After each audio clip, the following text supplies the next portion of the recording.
Assalamualaikum warahmatullahi wabarakatuh. Kami dari kelompok 3 yang beranggotakan 4 orang. Yang pertama, saya sendiri atas nama Nina Uswatun Hasanah dengan NIM 1812654.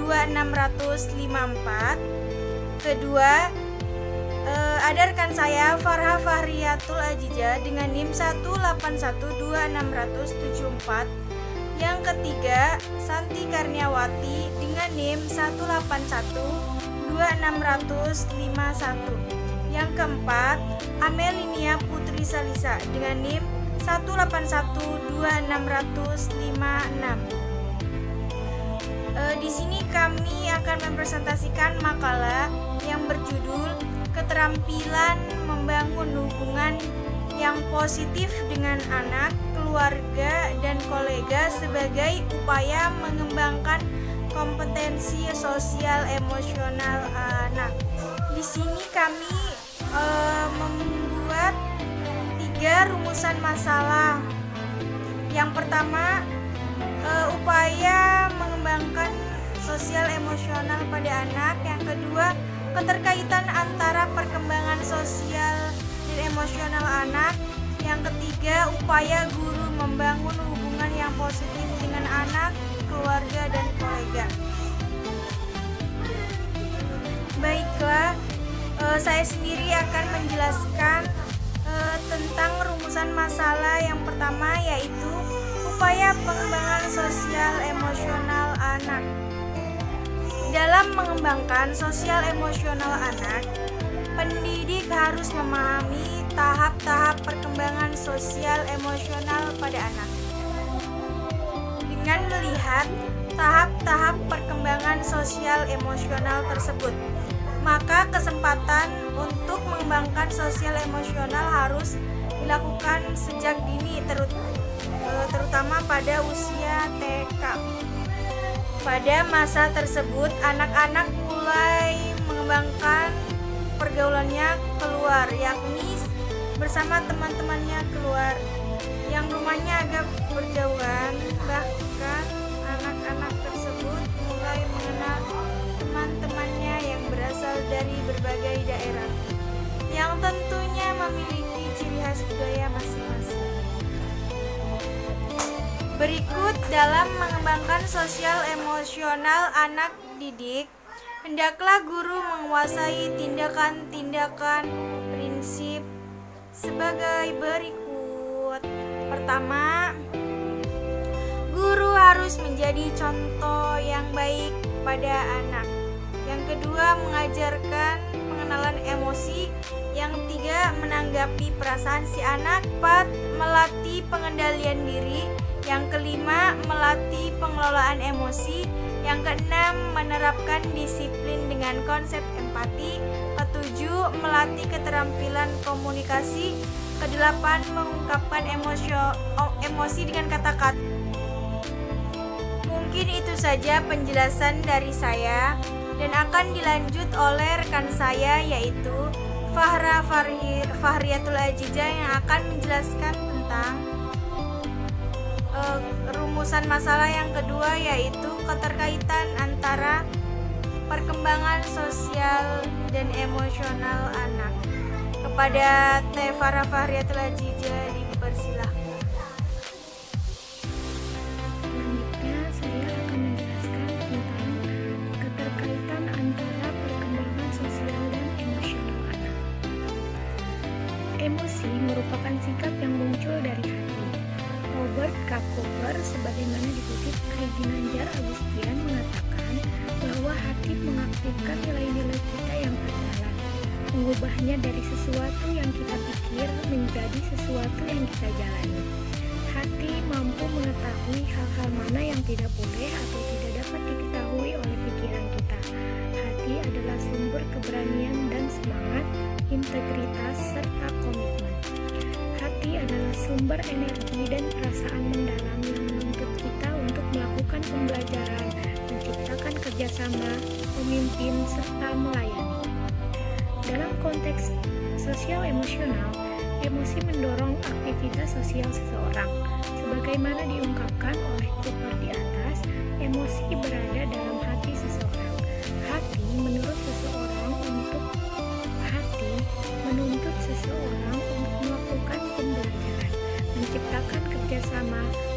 memimpin, dan melayani. Dengan melihat gambaran itu, maka diketahui bahwa hati merupakan sumber emosi seseorang, dan dari emosi tersebut tanggung jawab sosial muncul. Oleh karena itu, kompetensi sosial ditentukan oleh kompetensi emosi seseorang. Seseorang yang memiliki kecerdasan emosional yang tinggi cenderung akan menjadi pribadi yang kompeten secara sosial. Daniel Goleman menyatakan bahwa kematangan emosi seseorang anak merupakan kunci keberhasilan dalam menjalin hubungan dengan orang lain atau sosialisasi. Kecakapan tersebut merupakan faktor utama dalam menunjang keberhasilan dalam pergaulan dengan orang lain. Goleman juga menjelaskan bahwa salah satu kunci kecakapan sosial adalah seberapa baik atau buruk seseorang mengungkapkan perasaan dirinya. Anak yang dapat mengendalikan dirinya serta mudah menunjukkan empati dan kasih sayangnya akan mudah bersosialisasi dengan orang-orang di sekitarnya, terutama dengan teman-temannya. Selanjutnya yaitu upaya guru membangun hubungan yang positif dengan anak, keluarga, dan kolega. Yang pertama yaitu membangun hubungan yang positif dengan anak. Guru dalam mendidik seharusnya tidak hanya mengutamakan pengetahuan atau perkembangan intelektual saja, tetapi juga harus memperhatikan perkembangan seluruh pribadi peserta didik, baik jasmani, rohani, sosial maupun yang lainnya, yang sesuai dengan hakikat pendidikan.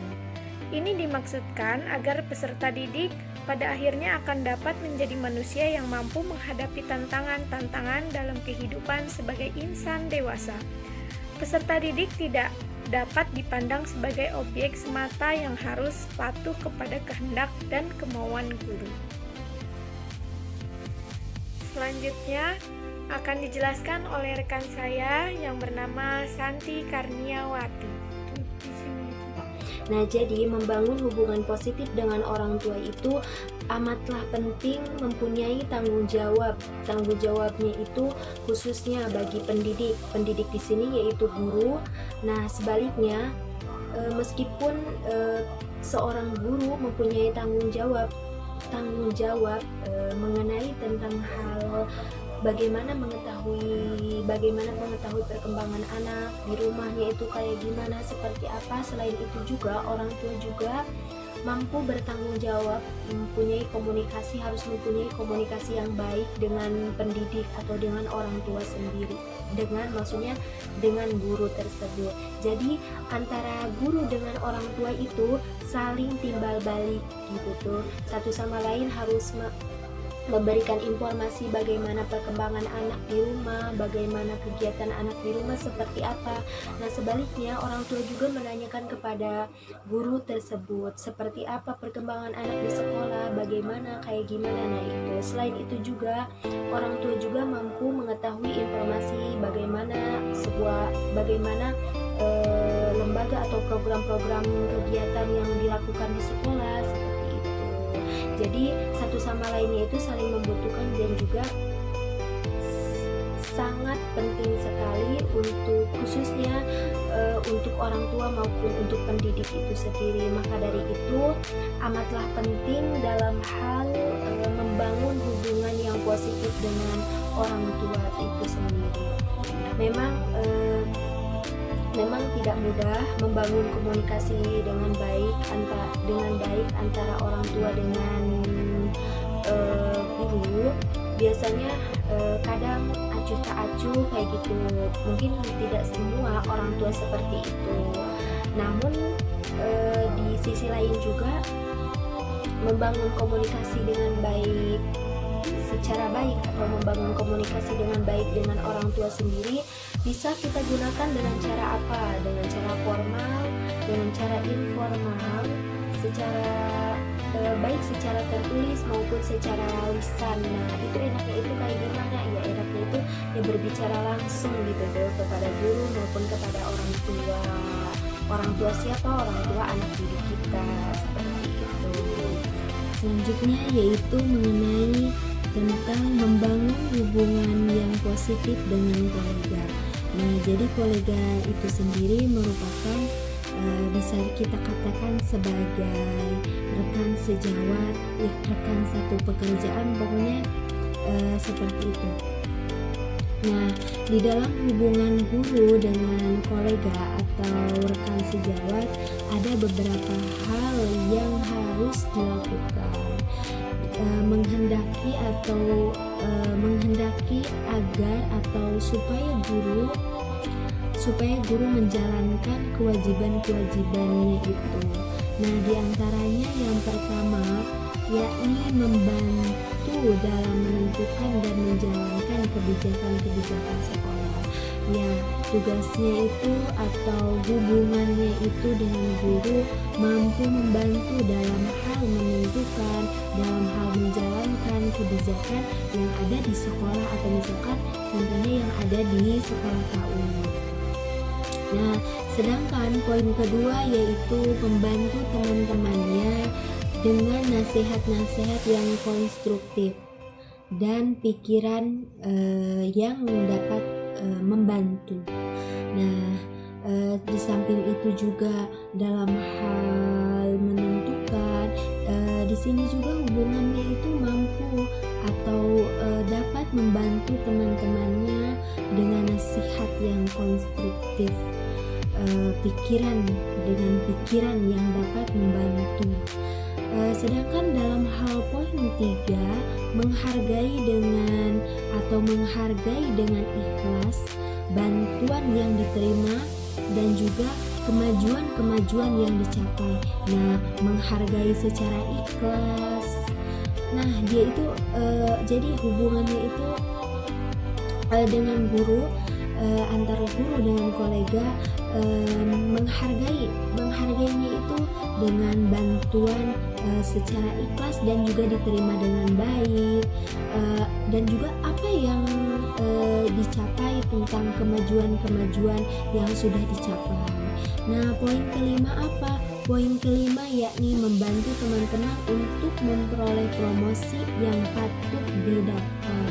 Nah, selain dalam hal dari poin 4 dan juga poin kelima ini membantu teman-teman untuk memperoleh promosi. Nah, selanjutnya hubungan antar guru dengan rekan sejawat yakni menjauhkan ocehan atau kecaman yang bersifat menentang, yang bersifatnya itu menentang tentang guru-guru lain. Yakni itu jadi ngejauhin apa yang ada, atau ngejauhin ocehan-ocehan gitu kan, yang bersifat menentang tentang guru-guru yang lainnya. Nah, selain itu juga berbicaranya itu secara konstruktif, di mana guru pun atau di mana guru-guru lain, contohnya dalam hal guru-guru lain. Nah, akan tetapi melaporkannya itu harus dengan secara jujur kepada pejabat yang berwenang di dalam perkara-perkara yang menyangkut kesejahteraan, di mana harus secara jujur, harus menyangkut kesejahteraan murid-murid dan juga bisa murid-murid sekolah maupun jabatan tersebut. Nah, poin terakhir yakni menggabungkan diri dengan aktif dalam organisasi-organisasi guru. Jadi dia itu harus mampu menggabungkan dengan aktif dalam hal organisasi guru tersebut. Baiklah, selanjutnya yaitu kesimpulan. Nah, jadi dalam mengembangkan sosial emosional anak, hendaknya pendidik harus memahami tahap-tahap perkembangan sosial emosional anak. Dengan melihat tahap-tahap perkembangan sosial emosional tersebut, maka kesempatan untuk mengembangkan sosial emosional harus dilakukan sejak dini. Nah, sedangkan kematangan emosional seorang anak merupakan kunci keberhasilan dalam menjalin hubungan dengan orang lain. Kecakapan tersebut merupakan faktor utama dalam menunjang keberhasilan pergaulan dengan orang lain. Nah, guru pun dalam mendidik seharusnya tidak hanya mengutamakan pengetahuan atau perkembangan intelektualnya saja, tetapi guru juga harus memperhatikan perkembangan seluruh pribadi peserta didik, baik jasmani, rohani, sosial, maupun yang lainnya, yang sesuai dengan hakikat pendidikan. Nah, mungkin hanya itu pemaparan yang dapat kami sampaikan dari materi kelompok 3. Kurang lebihnya kami mohon maaf. Wabillahi taufiq wal hidayah. Wassalamualaikum warahmatullahi wabarakatuh.